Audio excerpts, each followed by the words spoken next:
If you're anything like us, you're constantly on the hunt for new games to try out. This week, we reveal our personal high five list of family-friendly medieval games.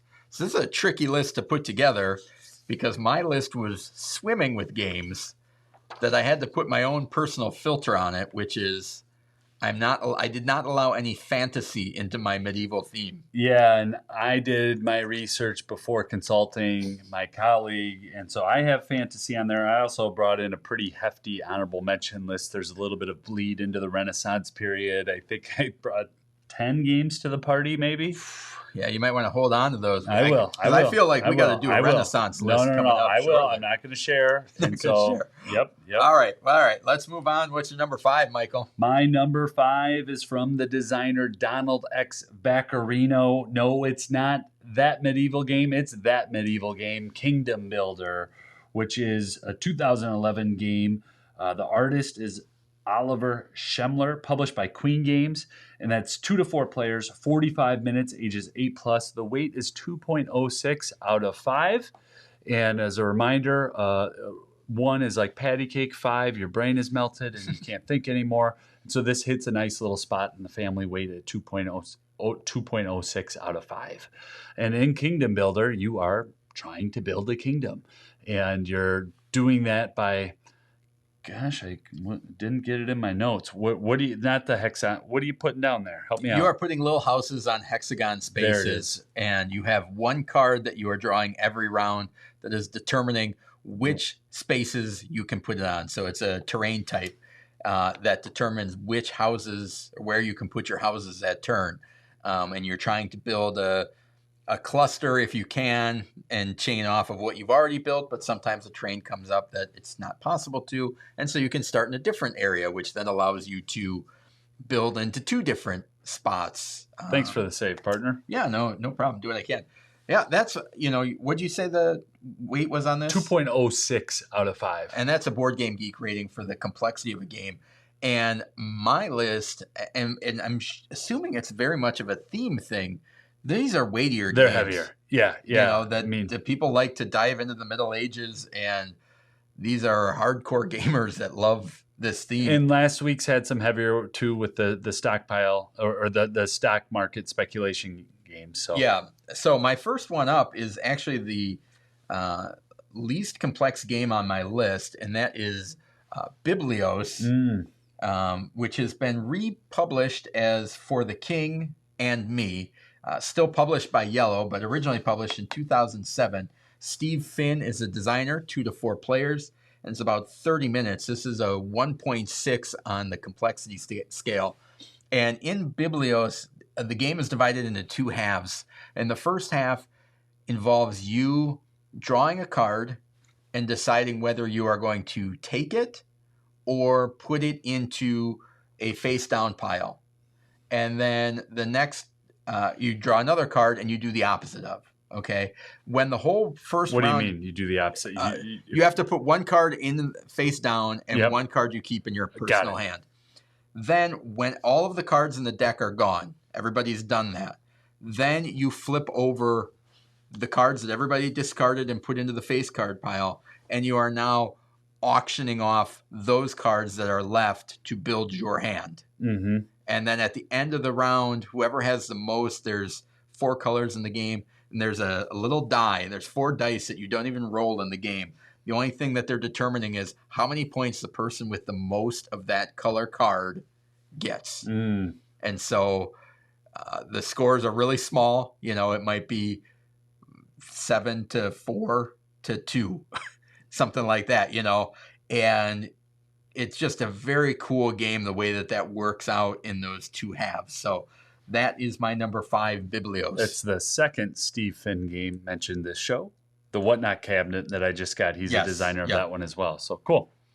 Number 4 for me is a recommended game of the week all the way back in episode 25. Doug, show 'em Castle Panic.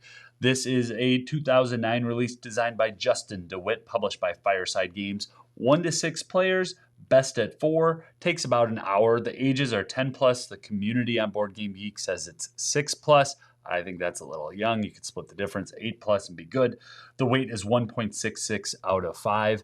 And in Castle Panic, you are trying to protect the castle from different oncoming beasts that are looking to take it down. And the board spins in just a nice little marvelous way, and your turns change so much. What are you laughing at? The board does not. The board doesn't spin. Well, the players on the board spin. The monsters spin, and where do they go? In my mind, I'm seeing a spinning board and replaying. That's the 3D Deluxe $500 edition. Not out yet. About. You're making that up. But Castle Panic is an awesome game. It's a very, very family-friendly game that you can hear a lot more about back in episode 25. Doug contends this is a fantasy game. I don't see anything fantasy about it. I think this should have qualified on your list. Because trolls and orcs are real-world examples. Prove that they don't exist. Prove that they don't exist. Yeah, I've got some family members that might qualify as those. All right. Who they are, you have to decide. All right, my number 4 is Castles of Burgundy, The Castles of Burgundy, published in 2011 by Ravensburger. Tiefenthal is the designer, 2 to 4 players, 60 to 90 minutes, and the complexity is 3.0. This one's got a new version that just got crowdfunded. There you go. That's the generic term. The facial tissue of crowdfunding, Kleenex. Keep going. Anyway, so this a new version of this is coming out. But Castles in Burgundy, you are rolling your dice. And those dice determine what actions you can take. So, for example, you can spend a 5 to get one of these tiles to add to your kingdom. And then you have to play another dice to add that tile into your kingdom. So you're collecting and trading goods. And I don't know if it was the first Tiefenthal game that I played, but it's a classic for a reason. Well, and let our listeners know why Tiefenthal is known. I mean, what's he do as well as any designer out there? He's known for the concept of a point salad, which is everything that you're doing is giving you points. And assigning dice to different pieces on the board and creating combinations off of your assignments. And sure. Just this game is a wonderful little puzzle. Yep. So that is my number 4, Castles of Burgundy. Awesome. Number 3 for me is another realistic, not fantasy game. Nothing This at all. is designed by Sir Richard Garfield of the Game Schooler podcast, and that's Bunny Kingdom. And Bunny Kingdom is a recommended game of the week back in episode 18. It was released in 2017. Yellow is the publisher. And I thought you might have put Sir in front of Richard there, just double checking. Sorry, I got distracted. But 2 to 4 players, it's best at 4, 40 to 60 minutes, 12 plus, 10 plus. The weight is 2.28 out of 5. Bunny Kingdom is fantastic. You have this little Cartesian grid in which you are placing down what? It's good verbiage. Which you are drawing cards into your hand, and then when you play the cards out of your hand, it triggers actions on the grid. So you'll place a bunny on C2, and then you'll place another bunny on C3. But then Doug might throw down the C4 bunny card and blocks that space off, so then my kingdom stops. But there's mountains in the way. There's all sorts of other little obstacles that you have to plan around, and then everything just starts to shift towards the bottom right of the board as the game plays on. It is a fantastic game. This is a game that you can find. What? I think you're confusing two with games. Adventureland? Adventureland. I do that all the time. But this is a game. They're both great games. They're both recommended of the week. This is a game that you can find used online. People seem to go through it and put it out there. So if you're looking to add one to your Game Schooler collection, same designer that did King of Tokyo, also Magic the Gathering, along with 50 other great games. This was my number 3 medieval game. Probably not the best list for it to fit on, but a game I haven't talked about in a few months, so I thought I'd bring it up again. It's a great little drafting game that's got area control and trying to build those clusters of... The board does not shift to the bottom right. No, it does not. I confuse that with a different game. No, it's a drafting game where you're putting your bunnies out, trying to make clusters, little fiefdoms. All right, my number 3 is Taverns of Tiefenthal, published in 2019. CMYK is the publisher. The designer is Wolfgang Warsch. 2 to 4 players, 60 minutes, and it is a 2.7.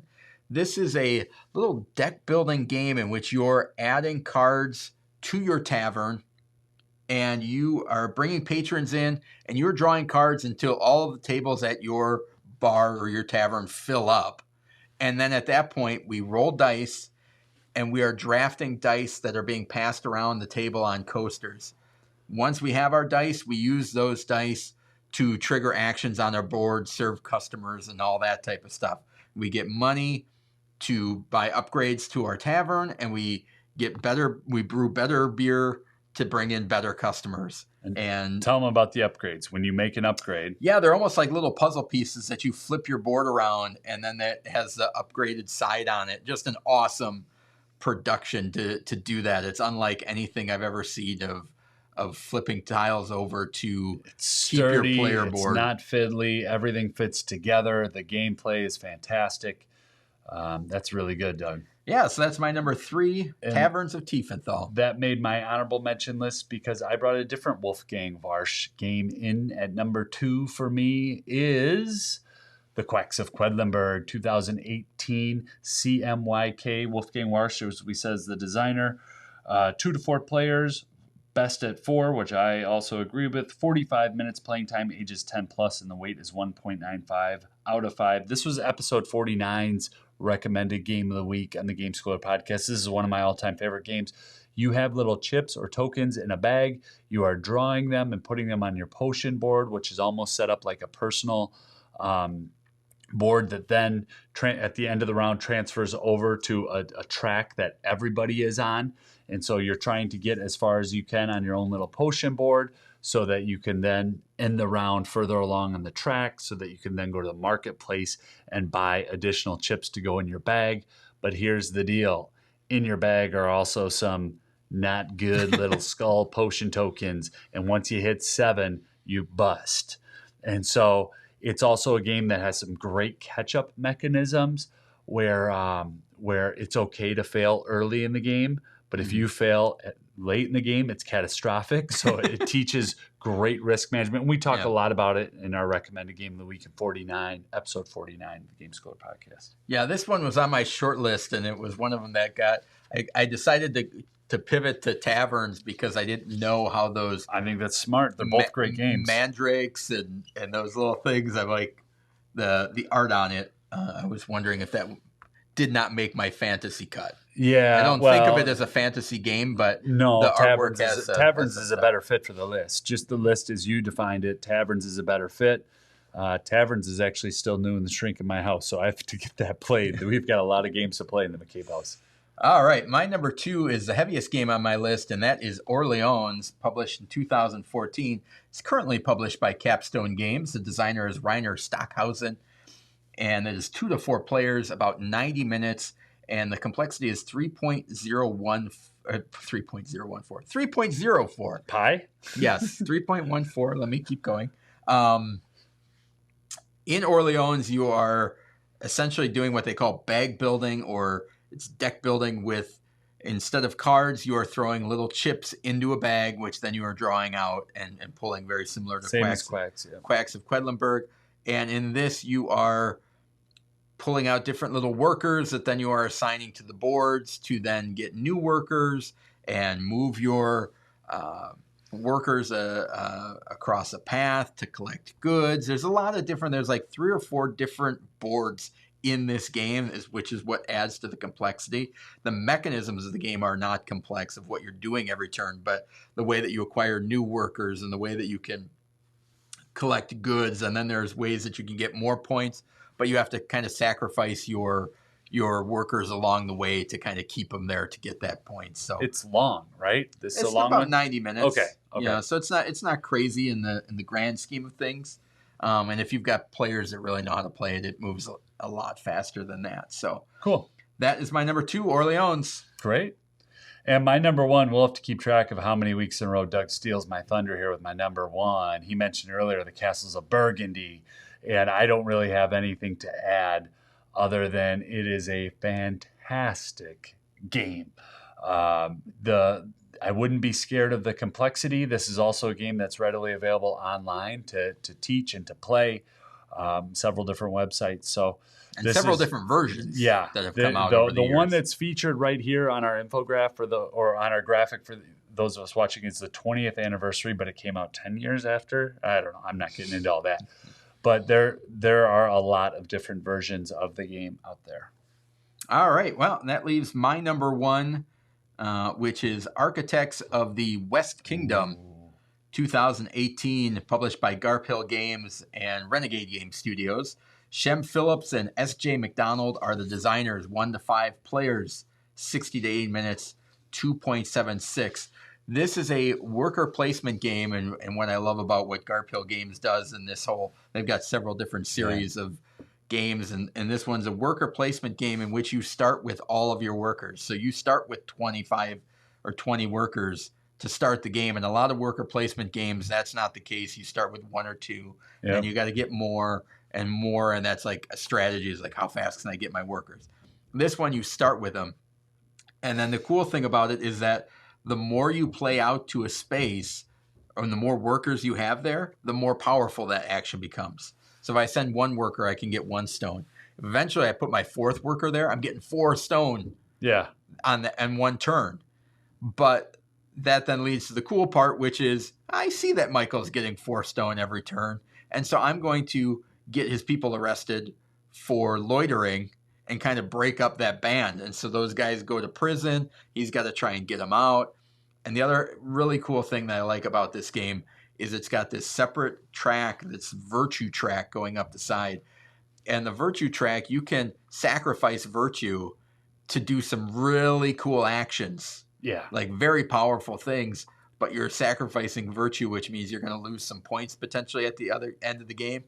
And you can't like participate in building the church. Right. Because you're not virtuous. And so this is a fantastic game. Yeah, and it's got some great thematic tie. There's no rounds. It just keeps going until the church is finally built, and then the game ends. And just really cool. I really love the push and pull of the choices you can make in this game. It's like I can, and there's always this thing of like, I'm going to be a little bit mean at first, but then I'm going to try and get my reputation back become up. More virtuous as the game goes on, so you can participate in building the church. The first time I played this game over here at game night, I can remember driving home and thinking, not since the video game Fable, which I completely binged on and lost almost a year of my life just playing that game. I don't know, did you ever play Fable? Mm-mm.